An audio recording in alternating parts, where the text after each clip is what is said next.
Et puis Fabrice Midal, merci d'être avec nous. On va parler de Nicolas Sarkozy, on va parler de Patrick Balkany, on va parler de Donald Trump. Narcisse n'est pas égoïste. Alors on a l'habitude de dire parfois que ces grandes personnalités précisément sont narcissiques.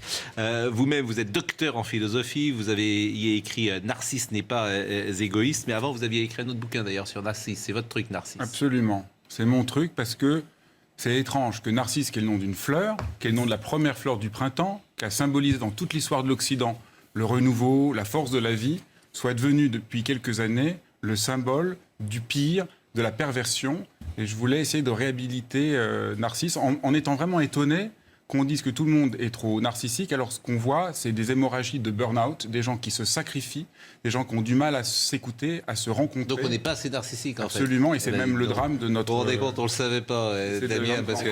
Oui, alors, bien parce sûr. que là, vous êtes les gens de télévision, les hommes politiques, les comédiens, les avocats, pourquoi pas.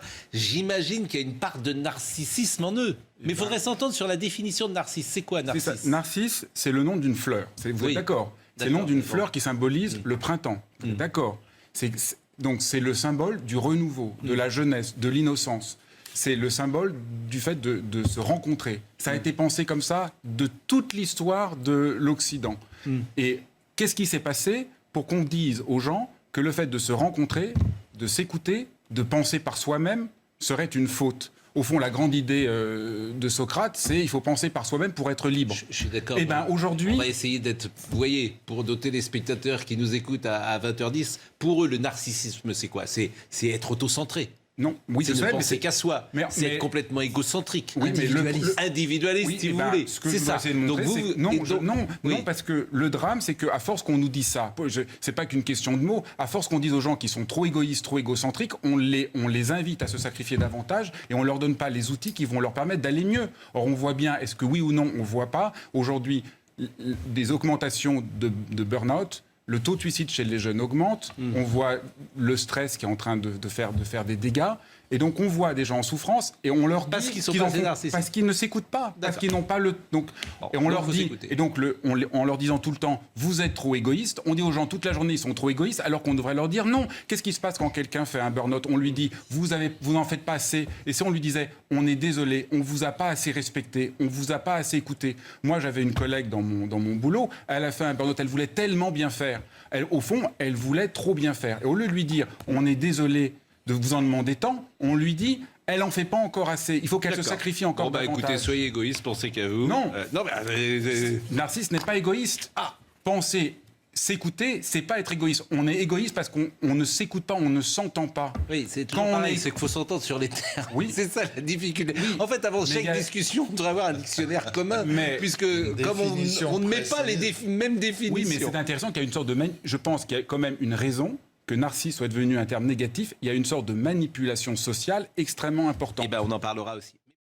Plus qu'à attendre. Est-ce que le philosophe que vous êtes, et je rappelle que vous avez écrit Narcisse n'est pas égoïste, est-ce que ça vous inspire une remarque ? Je trouve que c'est une sorte de héros de roman, Balkany. C'est vraiment il y a un côté, il a l'air absolument sympathique, et le procès, il a l'air d'être extraordinairement sincère, ce qui n'empêche pas qu'il y a une question morale qui me semble centrale. Et j'avais écrit dans mon précédent livre Traité de morale pour triompher des emmerdes, et la question de la morale est une question centrale. Est-ce qu'on peut poser une question morale sans tomber dans le moralisme ?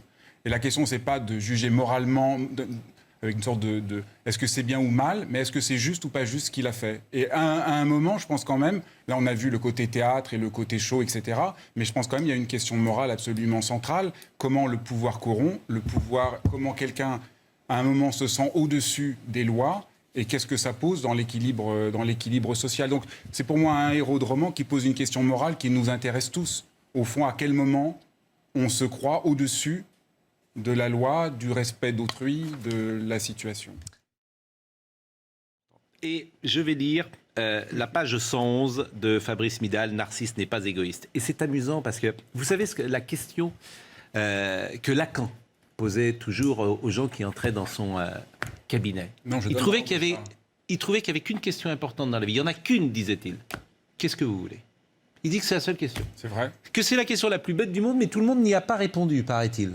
Il y a des gens, ils ont 40 ans, ils disent, je sais pas ce que je veux. C'est clair, est-ce qu'on parle du cannabis, une des raisons pourquoi les jeunes prennent autant de cannabis, c'est ça qui serait intéressant. Pourquoi ils n'arrivent pas à savoir ce qu'ils veulent? Pourquoi ils sont coupés de leurs désirs? Pourquoi notre société est coupée? Et ceux qui ont répondu à cette question, ils n'ont pas de problème. Par exemple, Donald Trump, il a répondu à cette question depuis 15 ans.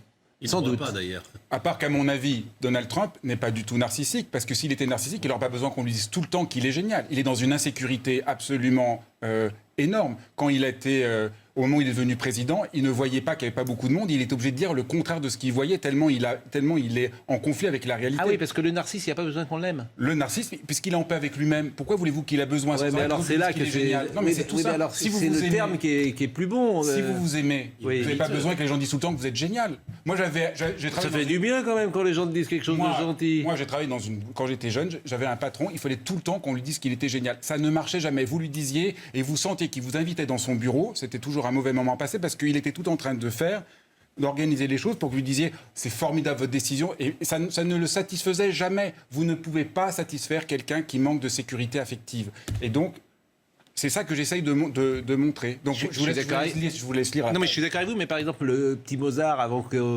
de jouer, il disait, je vous jouerai tout ce que vous voulez, mais dites-moi d'abord que tu m'aimes. Mais ça, c'est pas pareil.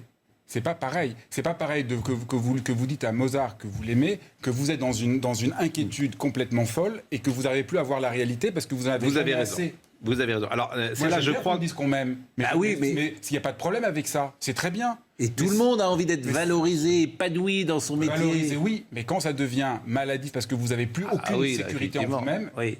Et ça, c'est alors faut aller chez le psychanalyste. Il faut travailler sur soi. Je sais pas ce qu'il faut faire. La demande d'amour, qui est typiquement humaine, c'est-à-dire qui existe du premier au dernier jour. Et on peut faire référence à la première page de La promesse de l'aube de Romain Gary, première page qui commence par c'est fini. Et quand il raconte que les oiseaux qui viennent sur son corps réveillent en lui à 44 ans ou 45 ans un besoin de tendresse essentielle. Oui, mais sa mère n'était pas claire, Romain Gary. Comment ? Sa mère n'était pas claire, Romain Gary, si vous me permettez. Elle lui a tellement dit que c'était un génie, que ceci, que cela. Alors là, voilà, c'est là, je crois, que réside le sens profond du mythe de Narcisse. Dire que c'est un génie ne marche pas forcément. Oui, mais bon, il faut faire attention parfois au maire. Au père aussi d'ailleurs. C'est là, je crois, que réside le sens profond du mythe de Narcisse. Savoir se poser la question essentielle de ce que je veux.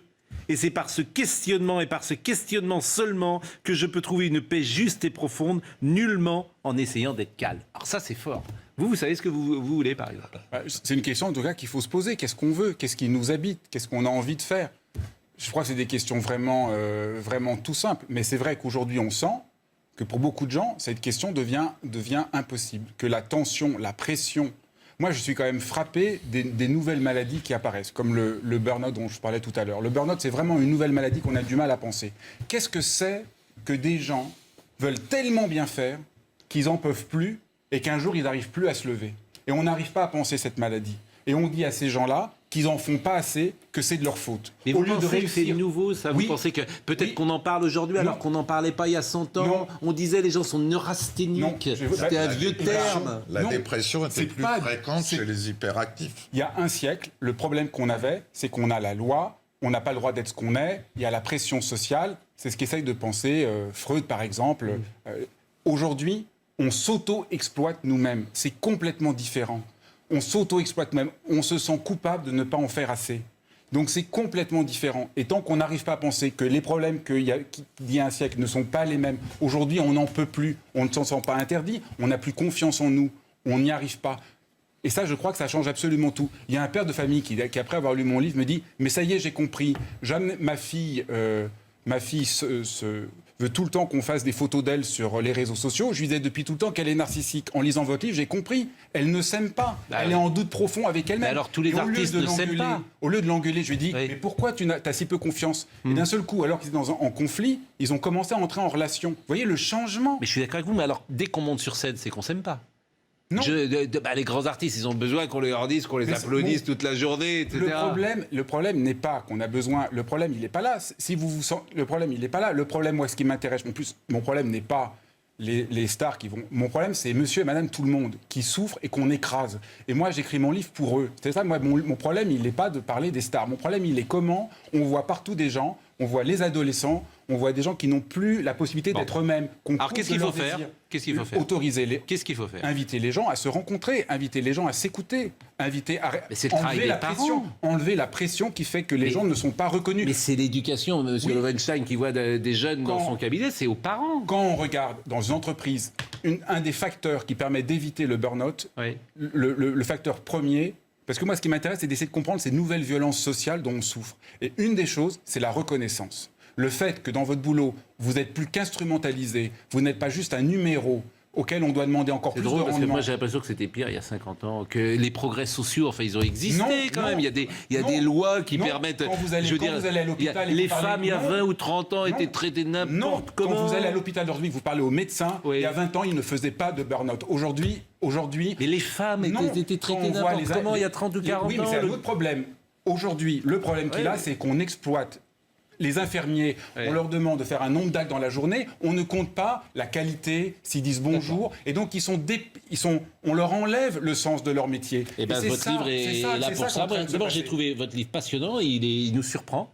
C'est vrai, il nous surprend sur le narcissisme. Oui, parce qu'aujourd'hui, on n'arrive pas à penser la souffrance de notre temps. On est aveugle à la souffrance de notre temps. C'est ça qui est absolument... On est aveugle, vous dites. C'est ça qui est intéressant, c'est qu'on la voit même pas. On vit avec des lunettes d'il y a un siècle. Mais les souffrances des gens ne sont pas celles d'il y a un siècle. Et vous avez... tout à fait souligné. Vous pensez tout de suite le burn-out par rapport à la dépression. Mais le burn-out, et l'OMS vient de le reconnaître, n'a rien à voir avec la dépression. C'est pas parce que des gens vont mal qu'ils font une dépression, qu'ils font un burn-out. C'est parce qu'ils veulent trop bien faire. C'est complètement différent. C'est terminé. Je vois que vous êtes tout en jaune jusqu'aux lunettes. Votre carnet, il y a où vous êtes supporter du FC Nantes et vous avez bien raison. Où vous êtes gilet jaune. Il n'y a aucune raison. Donc c'est juste le jaune me plaît. Le jaune vous plaît. Donc en ce moment, je m'habille en jaune et j'essaie de ne pas savoir pourquoi. Les caméras, je ne vais pas vous demander de montrer vos chaussures, mais vos souliers sont jaunes. Absolument. Votre carnet est jaune, votre veste est jaune. Vous avez. Le jaune. Ah, écoutez, vous avez raison de toute façon. Mais donc, moi, je sais ce que j'aime. Ben oui, non, mais je me demandais si c'était un message politique que vous passiez. Bon. La narcisse est jaune, parfois. Absolument. Ça, vous avez raison. Le narcisse, le narcisse est jaune. Monsieur Midal, je rappelle votre livre qui est vraiment très... D'abord, je trouve qu'il est très bien édité chez Flammarion. C'est un très joli livre. Hein. Vraiment, c'est agréable, un beau livre. Il est bien édité. Il est bien... comment dire? Il y a des jolies photos. Ça se lit très, très facilement. Vous avez un vrai travail de pédagogie que vous avez fait. C'est vraiment passionnant, en fait. Vous reviendrez. Merci à vous d'être passé par notre émission.